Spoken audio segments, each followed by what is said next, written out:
Thursday. Goes without saying. Um, so I've ordered a book. And I should have ordered this book a while back because I've known about this book. It hasn't been out for a long time. It's called Failure of Nerve. And it's just handling change in uncertain times and some of the things that'll keep you from dealing with change. I mean, it's perfect for the COVID time. I think it skyrocketed in sales during this time also.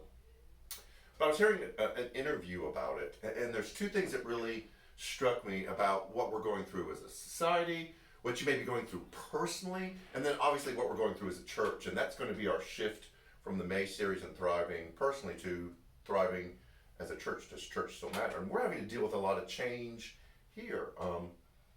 We talked about that last week, that something's got to end in order for something to begin. So in Failure of Nerve, there's a couple things that jumped out to me that I think we're going to look at for the next several months here as New Community Church tries to figure out what its future is. The failure of nerve is that thing that happens when you know you've got to do something different. You know you've got to change. You know the way that you're doing things can't continue to be what drives your decisions. But man, the status quo and comfort is so alluring because it's what you know. In fact, most psychologists will tell you in a time of crisis, we default to habits. Even if you hadn't been doing those things for a while, that when you're in a time that feels uncertain, unstable, you will revert back to what you used to do, even though it doesn't work, because you're not looking for something to work, you're looking for something to comfort you. And that's why churches become irrelevant. That's why organizations struggle, and that's why we struggle personally, is because we're not making choices to better our situation or move us forward. We're making choices to soothe, to numb, and default to the status quo, to the way that we used to do things. It is one of those ways that we comfort and numb. And failure of nerve is when we allow the status quo, or the way we always used to do things, to be the most powerful voice in our life, rather than I'm going to push through my fear, my insecurity, my uncertainty, because I know this is the direction I need to go personally, we need to go as a church, we need to go as an organization. But what was even more interesting than failure of nerve was what they called the failure to love. And I had never really framed it in that way before. And that is, there is a tendency for both sides, for those who are pushing for change, you know, the leading edge people going, like, we've got to do things differently, we've got to change.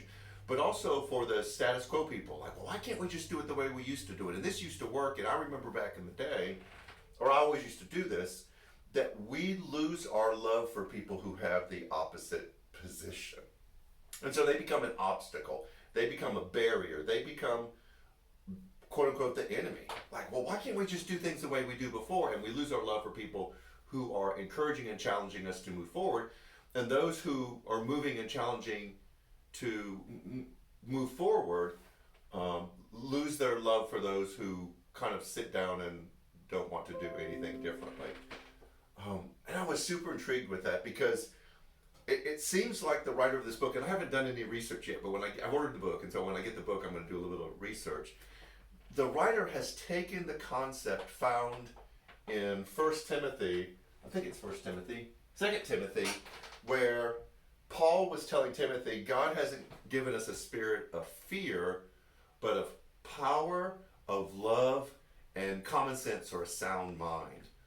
And so when Paul was writing Timothy, he said, you're going to have to do things differently. You're going to push against systems and structures that don't want to change. Don't be afraid.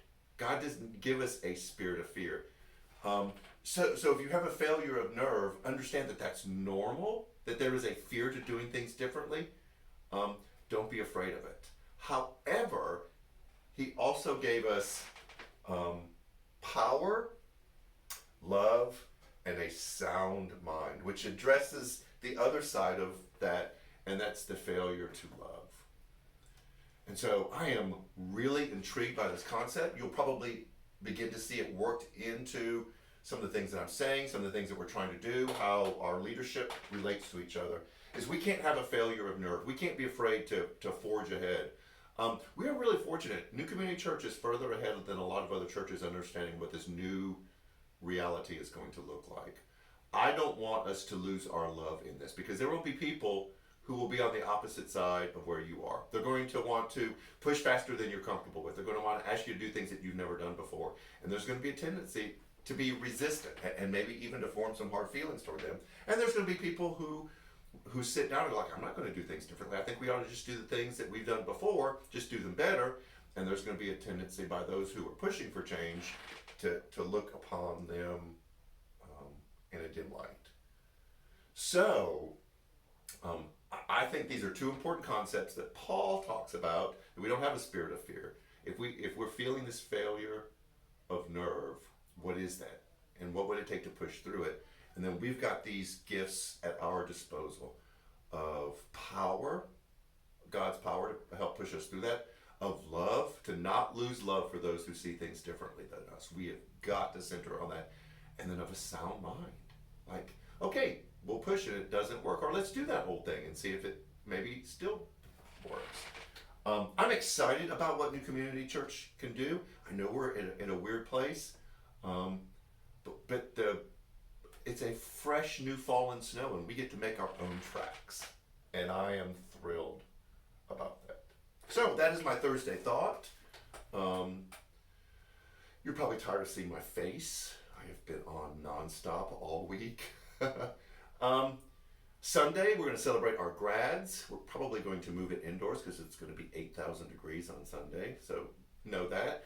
We've changed our mask policy. That's all been announced. If you've been vaccinated, you don't have to wear a mask. If you haven't been vaccinated, we're please strongly encouraging you to wear a mask, but we're not going to out you, because there will be people who are vaccinated who will also be masked. So wearing a mask won't say, I haven't been vaccinated. We won't know. But not wearing a mask will say, I have been vaccinated. So everything else you need to know. Oh, we're doing food on Sunday too. We're handing out food. So pray for that group. That's all you need to know. Social media, Instagram, Twitter, Facebook, app, website.